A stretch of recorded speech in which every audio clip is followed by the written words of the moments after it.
Hi കൂട്ടുകാരെ, പുതിയൊരു വീഡിയോയിലേക്ക് എല്ലാവർക്കും സ്വാഗതം. അങ്ങനെ ഇനി വിഷ്ണു അറസ്റ്റിലാവുകയും ശാലിനിയുടെ കഴുത്തിൽ വിഷ്ണു താലി കെട്ടുന്ന ആ ഒരു എപ്പിസോഡാണ് കേട്ടോ ഇനി വരാനിരിക്കുന്നത്. അങ്ങനെ ഹർഷൻ എത്തുമ്പോൾ സത്യഭാമ ഒരിക്കലും വിശ്വസിക്കില്ല. ഇത് പച്ചക്കള്ളമാണ് എന്ന് പറയുമ്പോൾ ഇവിടെ വിഷ്ണു പ്രതികരിച്ച് തുടങ്ങണം കേട്ടോ. പച്ചക്കള്ളമല്ല, സത്യമാണ്, യാഥാർത്ഥ്യമാണ്. അമ്മ ഇനി മിണ്ടരുത്, അമ്മ ശബ്ദിക്കരുത്. അമ്മയുടെ ഒരൊറ്റ കാരണം കൊണ്ടാണ് ഇന്ന് എനിക്ക് വേഷം കെട്ടേണ്ടി വന്നത് എന്ന് പറയുമ്പോൾ, മോനെ നീ എന്താണ് ഈ പറയുന്നത്? ആരോടാണ് നീ സംസാരിക്കുന്നത് വിഷ്ണു എന്ന് പറഞ്ഞ ഉടനെ തന്നെ അവിടെ പറയണേ, ഞാൻ എൻ്റെ പെറ്റമ്മയോടാണ് സംസാരിക്കുന്നത്. പക്ഷേ എൻ്റെ പെറ്റമ്മ മകൻ ചത്താലും വേണ്ടില്ല, മരുമകളെ ദ്രോഹിക്കണമെന്ന മാത്രമുള്ള ചിന്താഗതിയോട് കൂടി നടക്കുന്ന എൻ്റെ അമ്മയോട് ഞാൻ ഇനി എന്താണ് ഞാൻ പറയേണ്ടത്? അതുകൊണ്ട് തന്നെ നിങ്ങൾ ഒരക്ഷരം മിണ്ടരുത്. ഉണ്ടായ സത്യങ്ങൾ ഇപ്പോൾ ശാലിനി പറഞ്ഞത് കേട്ടില്ലേ? ഞാൻ കാർത്തികയെ കല്യാണം കഴിച്ചു എന്നുള്ള നാടകം നിങ്ങൾക്ക് മുന്നിൽ പ്രകടിപ്പിക്കാൻ കാരണം ഈ മധുശ്രീ എന്ന താടക എൻ്റെ മുന്നിൽ കഴുത്ത് നീട്ടി വന്നപ്പോഴാണ്. അവിടെ നിന്നും രക്ഷപ്പെടാൻ വേണ്ടിയാണ് ഞാൻ പിന്നീട് മധുശ്രീ എന്ന താടകയിൽ നിന്നും ഞാൻ ഓടി ഒളിക്കാൻ വേണ്ടിയാണ് കാർത്തിക എന്ന പെണ്ണിനെ ഞാൻ വീട്ടിലോട്ട് കൊണ്ടുവന്നത്. എന്നിട്ടും നിങ്ങൾ എന്നെ വിട്ടില്ല. കാർത്തികയുടെ മനസ്സ് ഈ നിൽക്കുന്ന താടകം മാറ്റിമറിച്ചതിന് ശേഷം പിന്നീട് എൻ്റെ ജീവിതത്തിൽ അവൾ ഒരു അധികപ്പാറ്റായി. പക്ഷേ ഇപ്പോൾ സത്യങ്ങളെല്ലാം പുറത്തു വന്നതുകൊണ്ട് ഇനി എൻ്റെ അമ്മയോട് എനിക്ക് പറയാനുള്ളത്, കാർത്തികയെ ഒരിക്കലും ഞാൻ വിവാഹം കഴിക്കില്ല. അവൾ ഇഷ്ടപ്പെടുന്ന പുരുഷനിതാ, അവൾ പ്രണയിച്ച പുരുഷനിതാ, ഇതാ അവളുടെ അച്ഛനും അമ്മയും ചോദിച്ചു നോക്കി എന്ന് പറയുമ്പോൾ അവർ ആ സത്യം പറയണേട്ടോ. ശരിയാണ്, എൻ്റെ മകൾ വിവാഹം കഴിക്കാൻ ആഗ്രഹിച്ചത് ഈ പറയുന്ന ഹർഷിനെയാണ് എന്നുള്ള സത്യം വെളിപ്പെടുത്താനായിട്ട്. അപ്പം ഇത് കേട്ട ഉടനെ തന്നെ അവിടെ സത്യഭാമ, ഇല്ല, പച്ചക്കള്ളമാണ്, ഇവർ ഈ നിൽക്കുന്ന ഇവരുടെ അമ്മയാണെന്ന് പോലും പറയാൻ കഴിയില്ല എന്നൊക്കെ ഇങ്ങനെ കള്ളങ്ങൾ പറയുന്ന സമയത്ത് സത്യഭാമയുടെ മുന്നിൽ വെച്ച് വിഷ്ണു പറയണേ, ഇനി മതി, നിങ്ങളുടെ നാടകം നിർത്തിക്കുക. ഇതെൻ്റെ ഭാര്യയാണ്. ഞാൻ എന്നും ആഗ്രഹിച്ചിട്ടുള്ളത് എൻ്റെ ഭാര്യയുടെ കൂടെ ജീവിക്കാനാണ്. ഇത്രയും നാളും പെറ്റമ്മ എന്ന് കരുതി എൻ്റെ അമ്മയെ വേദനിപ്പിക്കേണ്ട എന്ന ആ മനസ്സാക്ഷി എൻ്റെ ഉള്ളിലുള്ളത് കൊണ്ടാണ് അമ്മ പറയുന്ന എല്ലാ നാടകത്തിനും ഞാൻ മുന്നിട്ടിറങ്ങിയത്. എന്നിട്ട് എനിക്ക് അമ്മ തന്ന ശിക്ഷ എന്താണ്? എനിക്ക് എന്നും ദുരിതം മാത്രം, എന്നും കണ്ണുനീർ മാത്രം. എൻ്റെ മനോവിഷമം എന്നേ വരെ അമ്മ മനസ്സിലാക്കിയിട്ടുണ്ടോ? പലതവണ അമ്മ മറ്റുള്ളവർക്ക് മുന്നിൽ കഴുത്ത് നീട്ടിക്കൊണ്ട് എൻ്റെ മുന്നിലോട്ട് താലി കെട്ടാൻ വരുമ്പോൾ ഞാനൊരു ബഫൂണിനെ പോലെ എല്ലാവർക്കും മുന്നിൽ ഒരു കോമാളിയാവുമ്പോൾ അമ്മയെ സ്നേഹിക്കുന്നത് കൊണ്ടും അമ്മയോട് തിരിച്ചൊരു മറുപടി പറയണ്ട എന്ന് കരുതിയത് കൊണ്ടുമാണ് ഇത്രയും നാളും അമ്മക്ക് മുന്നിൽ വേഷം കെട്ടിയത്. ഇനി വിഷ്ണുവിന് അമ്മ എന്ന ആ ഒരു കഥാപാത്രമില്ല. അമ്മ എന്ന ആ ഒരു ഇത് എന്നിൽ നിന്നും മറക്കുന്നു എന്ന് പറയട്ടോ. ഇത് കേൾക്കുന്ന സത്യഭാമ, മോനെ നീ ആരോടാണ് ഈ പറയുന്നത്? ഈ പെറ്റമ്മയോടോ എന്ന് ചോദിക്കുമ്പോൾ അവിടെ രാഘവൻ പറയണം, മതി ബാമേ, നിന്റെ അഭിനയം നിർത്തിയേക്ക്. നിനക്ക് മകനെന്ന ആ ഒരു ദയയും കരുണയും ഉണ്ടെങ്കിൽ നീ നിന്റെ മകനോട് ഒരിക്കലും ഇത്രയും വൃത്തികെട്ട വേഷമെടുക്കില്ലായിരുന്നു. നീ ചെയ്യുന്നത് ശാലിനിയോടുള്ള വൈരാഗ്യം, നിന്റെ മകൻ്റെ സങ്കടം എന്തെന്ന് അറിയാൻ പോലും നീ ശ്രമിച്ചില്ല. അതുകൊണ്ട് ഇനി വേണ്ട എന്ന് പറയണ്ടോ. ഇതേ സമയം വിഷ്ണു പറയണം, മതി ശാലിനി, ഇവരുടെ നാടകത്തിൽ ഇനി നിൽക്കുന്നത്. ഇനി എൻ്റെ അമ്മ മരിച്ചാലും വേണ്ടില്ല, ജീവിച്ചാലും വേണ്ടില്ല, ഞാൻ പോകുന്നു എൻ്റെ ശാലിനിയും കൊണ്ട് എന്ന് പറഞ്ഞ് അവിടെ പോകാൻ ഒരുങ്ങുമ്പോൾ ഉടൻ തന്നെ അവിടെ രാഘവൻ ഇടപെടണം കേട്ടോ. മോനെ വിഷ്ണു അവിടെ നിൽക്കുമെന്ന് പറയണ്ട. ഇത് കേൾക്കുന്ന വിഷ്ണു പറയണ, അച്ഛനെ എതിർക്കണം എന്ന് എനിക്ക് മനസ്സുകൊണ്ട് ഞാൻ തീരുമാനിച്ചിട്ടില്ല, അതുകൊണ്ട് തന്നെ അച്ഛൻ ഇതിൽ ഇടപെടണ്ട എന്ന് പറഞ്ഞ ഉടനെ തന്നെ വിഷ്ണു, ഞാൻ അതല്ല പറയുന്നത്, നീയും ഈ പറയുന്ന ശാലിനിയും ഒരുമിക്കണമെന്ന് തന്നെയാണ് എൻ്റെ ആഗ്രഹം. അതുകൊണ്ട് തന്നെ നീ ഈ നിൽക്കുന്ന കതിർബണ്ഡമൻ നിൻ്റെ അമ്മ തയ്യാറാക്കിയല്ലോ. 6 വർഷത്തിന് ശേഷമാണ് നീയും ശാലിനിയും ഒരുമിച്ച് ജീവിക്കുന്നത്. എന്നാൽ ഒരു താലിയുടെ ഒരു മഹത്വത്തോടു കൂടി നീ ജീവിക്കണം എന്നുള്ളത് അത് സത്യം തന്നെ. നിൻ്റെ അമ്മ അടക്കം അത് പറഞ്ഞല്ലോ.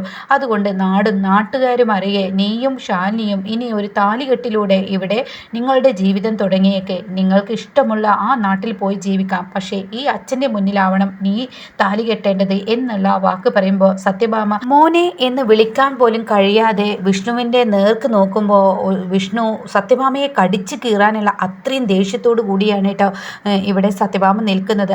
അങ്ങനെ സത്യഭാമ പൊട്ടിക്കരയുമ്പോൾ വിഷ്ണു തൻ്റെ അമ്മയെ ഒന്ന് നോക്കൂട്ടോ. തൻ്റെ അമ്മക്ക് അതിന് ആഗ്രഹമുണ്ടോ എന്ന ഭാവത്തിൽ ഇങ്ങനെ നോക്കുമ്പോൾ സത്യഭാമയുടെ അഹങ്കാരമൊക്കെ അങ്ങ് കുറഞ്ഞു കേട്ടോ. തൻ്റെ മകൻ തനിക്ക് നഷ്ടപ്പെടുമെന്ന് മനസ്സിലാക്കിയ സത്യഭാമ പിന്നീട് ദേഷ്യവും വാശിയൊക്കെ നിർത്തുകയാണ്. അങ്ങനെ സത്യഭാമ എന്തായാലും വേണ്ടില്ല, തൻ്റെ മകൻ്റെ ആ ഒരു ഇത് നിറവേറ്റി കൊടുക്കാം എന്നുള്ള ഭാവത്തോടു കൂടി ഇവിടെ രാഘവൻ്റെ വാക്കുകൾക്ക് മുന്നിൽ താലി എടുത്ത് കൊടുക്കുകയാണ് കേട്ടോ. അങ്ങനെ ശ്യാമയാണ് ഈ പറയുന്നത് പോലെ താലി എടുക്കുന്നത്. അങ്ങനെ ശ്യാമ താലി എടുത്ത് കൊടുക്കുകയാണ്. ഇതേ സമയം എല്ലാവരും സന്തോഷത്തോടു കൂടി നിൽക്കുകയാണ്. അങ്ങനെ വിഷ്ണുവിൻ്റെയും ശാലിനിയുടെയും ആ താലികെട്ട് നടക്കണം കേട്ടോ. വിഷ്ണു ശാലിനിയുടെ കഴുത്തിൽ താലി കെട്ടുന്ന സമയത്താണ് CI ചന്ദ്രൻ ബോസ് കെട്ടരുത് താലി അവിടെ നിർത്തി എന്ന് പറയട്ടോ. ഇത് കേൾക്കുന്ന ശാലിനി ആകെ ഞെട്ടിപ്പോവാണ്.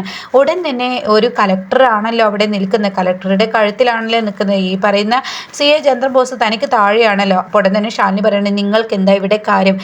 മേഡം ഒരു കലക്ടർ ആയിരിക്കാം, പക്ഷേ ഇപ്പോൾ മേഡത്തിൻ്റെ വാക്കുകൾക്ക് എനിക്ക് മൂല്യം നൽകാൻ കഴിയില്ല. അതുപോലെ തന്നെ മേഡത്തിൻ്റെ താലികെട്ടുമായിരിക്കാം, പക്ഷേ ഈ താലികെട്ട് മുടക്കേണ്ടത് എൻ്റെ ആവശ്യമാണ് എന്ന് പറയട്ടോ. ഇത് കേൾക്കുന്ന ശാലിനിക്ക് അങ്ങ് ദേഷ്യം പിടിക്കണം. അങ്ങനെ ശാലിനി പറയണം, താൻ എന്താടോ കിടന്ന് ചിലക്കുന്ന കാര്യം എന്താണെങ്കിലും മര്യാദക്ക് പറയടാ എന്ന് പറഞ്ഞിട്ട് ഇതൊരു കലക്ടറുടെ വിവാഹമാണ്, ഇത് മുടക്കാൻ തനിക്ക് എന്ത് അധികാരം എന്ന് ചോദിക്കുമ്പോൾ ഇയാൾ ഒരു ക്രിമിനൽ ആയതുകൊണ്ട് എന്ന് പറയട്ടോ. ഇത് കേൾക്കുന്ന സത്യഭാമയും ഈ പറയുന്ന മറ്റുള്ളവരൊക്കെ ആകെ ഞെട്ടിപ്പോണേട്ടോ. ആര് ക്രിമിനൽ എന്ന് ശാലിനി ചോദിച്ച ഉടൻ തന്നെ അവിടെ CI ചന്ദ്രൻ ബോസ് പറയണേ, ഈ നിൽക്കുന്ന വിഷ്ണു എന്ന് പറയണട്ടോ, ഇയാൾ ഒരു കൊലപാതകം ചെയ്ത ഒരാളായതുകൊണ്ട് എന്ന് പറയട്ടോ. ഇതേ സമയം ഈശ്വര എന്താ ഈ പറയുന്നത് എന്ന ഭാവത്തിൽ ശാലിനി ഇങ്ങനെ നിൽക്കണേ. താൻ ആരെക്കുറിച്ചാണ് പറയുന്നത്? അറിയാം മേഡം, മേഡത്തിൻ്റെ ഭർത്താവിനെ കുറിച്ച്, മേഡത്തിൻ്റെ മുൻപുള്ള ഭർത്താവിനെ കുറിച്ചാണ് പറയുന്നത്. മുൻപ് എന്നല്ല, മേഡം ഇപ്പോഴും ഭർത്താവായി കൊണ്ടു നടക്കുന്ന ആളെക്കുറിച്ച്. പക്ഷേ എനിക്ക് പറയാതിരിക്കാൻ വയ്യ എന്ന് പറഞ്ഞിട്ട് ആ വീഡിയോ അങ്ങ് കാണിച്ചു കൊടുക്കണം കേട്ടോ. അതായത് കഴിഞ്ഞ എപ്പിസോഡിൽ കാർത്തികയോട് വിഷ്ണു ഇങ്ങനെ കത്തി കാണിച്ച് ചൂടാവുന്നുണ്ടല്ലോ, തന്നെ ഞാൻ കഴുത്തറത്ത് കൊല്ലും, മര്യാദയ്ക്ക് ഈ വിവാഹത്തിൽ നിന്നും നീ പോയിക്കോ അല്ലെങ്കിൽ നിന്നെ കൊന്നിരിക്കും എന്നൊക്കെ പറയുന്ന ആ വീഡിയോ ഉണ്ടല്ലോ. ഇത് കാണുന്ന വിഷ്ണു ആകെ ഞെട്ടിപ്പോവാണ്. ഈശ്വര താനിനി എന്താ ചെയ്യുക എന്ന ഭാവത്തിൽ വിഷ്ണു ആകെ ഞെട്ടി നിൽക്കണം കേട്ടോ. അപ്പോൾ ശാലിനി ചോദിക്കുന്നുണ്ട്, വിഷ്ണു ഏട്ടാ ഇതെങ്ങനെയെന്ന് ചോദിക്കുമ്പോൾ വിഷ്ണു പറയുക യാഥാർത്ഥ്യം തന്നെ എന്ന് പറയണേ.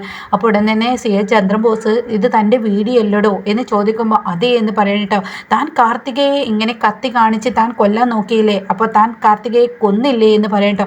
ഇത് കേൾക്കുന്ന വിഷ്ണു പറയണേ, ഇതൊക്കെ ഞാൻ ചെയ്തു എന്നുള്ളത് സത്യം തന്നെ, പക്ഷെ അവൾ കതിർമണ്ഡപത്തിൽ വരാതിരിക്കാൻ അവളെ ഭീഷണിപ്പെടുത്തിയാണ്, പക്ഷേ ഒരിക്കലും ഞാൻ കാർത്തികയെ കൊന്നു എന്ന് പറയരുത് എന്ന് പറയട്ടെ. ഇതേ സമയം ശ്യാമ പറയണേ, ഇല്ല കാർത്തികയ്ക്കൊന്നും സംഭവിച്ചിട്ടില്ല, നിങ്ങൾ ഓരോ ആരോപണങ്ങൾ പറഞ്ഞ് ഈ കല്യാണം മുടക്കാൻ നോക്കണ്ട, കാർത്തിക മരണപ്പെട്ടിട്ടില്ല എന്ന് പറയട്ടോ.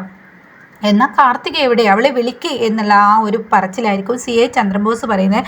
അപ്പോഴേക്കും ശ്യാമ കാർത്തികയെ വിളിക്കാൻ റൂമിലോട്ട് ചെല്ലണം. പക്ഷെ അവിടെ കാർത്തികയെ കാണില്ല, അവിടെ രക്തക്കറ ഇങ്ങനെ പുരണ്ട് കിടക്കുന്നതായിരിക്കും കാണാം.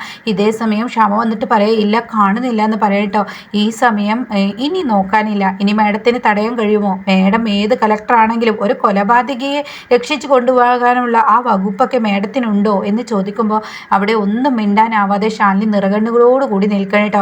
ഇതേ സമയം വിഷ്ണുവിൻ്റെ കയ്യിൽ വിലങ്ങ് വെക്കുകയാണ്. അങ്ങനെ സത്യഭാമയുടെ മുന്നിൽ വെച്ച് വിഷ്ണുവിൻ്റെ കയ്യിൽ വിലങ്ങ് വെക്കുമ്പോൾ സത്യഭാമ പൊട്ടിക്കരയാണ് കേട്ടോ. പൊന്നു മോനെ എന്ന് വിളിച്ച് കരയുമ്പോൾ, നിങ്ങൾ മിണ്ടരുത്, നിങ്ങൾ ഒറ്റൊരുത്തിയാണ് എൻ്റെ ജീവിതം തകർത്തത്, ഇങ്ങനെ എൻ്റെ ജീവിതം ആർക്കുമല്ലാതാക്കി തീർത്തത് നിങ്ങളാണ്. നിങ്ങൾ ഇനി എന്നെ തിരക്കി ആ വീട്ടിലോട്ട് ആ പോലീസ് സ്റ്റേഷനിലോട്ടോ എന്നെ തിരക്കി ഞാൻ ഇറങ്ങിക്കഴിഞ്ഞാൽ ഞാൻ എവിടെ താമസിക്കുന്നോ അവിടോട്ടോ നിങ്ങൾ വന്നു കഴിഞ്ഞാൽ ഈ വിഷ്ണു ആരാണെന്ന് ശരിക്കും നിങ്ങൾ അറിയുമെന്ന് പറഞ്ഞ് സത്യഭാമയുടെ കൈകൾ ഒരൊറ്റ തട്ടങ്ങ് തട്ടിയിട്ട് വിഷ്ണു പോകുന്നുണ്ട് കേട്ടോ. അപ്പോൾ ഇങ്ങനെയൊക്കെയുള്ള ഒരു എപ്പിസോഡാണ് ഇനി വരാനിരിക്കുന്നത്. അപ്പോൾ നല്ല കിട്ടക്കൻ എപ്പിസോഡ് തന്നെയാണ്. ഇനി വിഷ്ണു ആകെ മാറാണ്. സത്യഭാമ ഇനി കണ്ണീർ നാളുകളാണ് ഇനി സത്യഭാമക്ക് വരാനിരിക്കുന്നത് കേട്ടോ. അപ്പോൾ ഇതുപോലെ അപ്കമിങ് റിവ്യൂസ് കേൾക്കാൻ താല്പര്യമുള്ളവർ ചാനൽ ഒന്ന് സബ്സ്ക്രൈബ് ചെയ്ത് സപ്പോർട്ട് ചെയ്യണേ.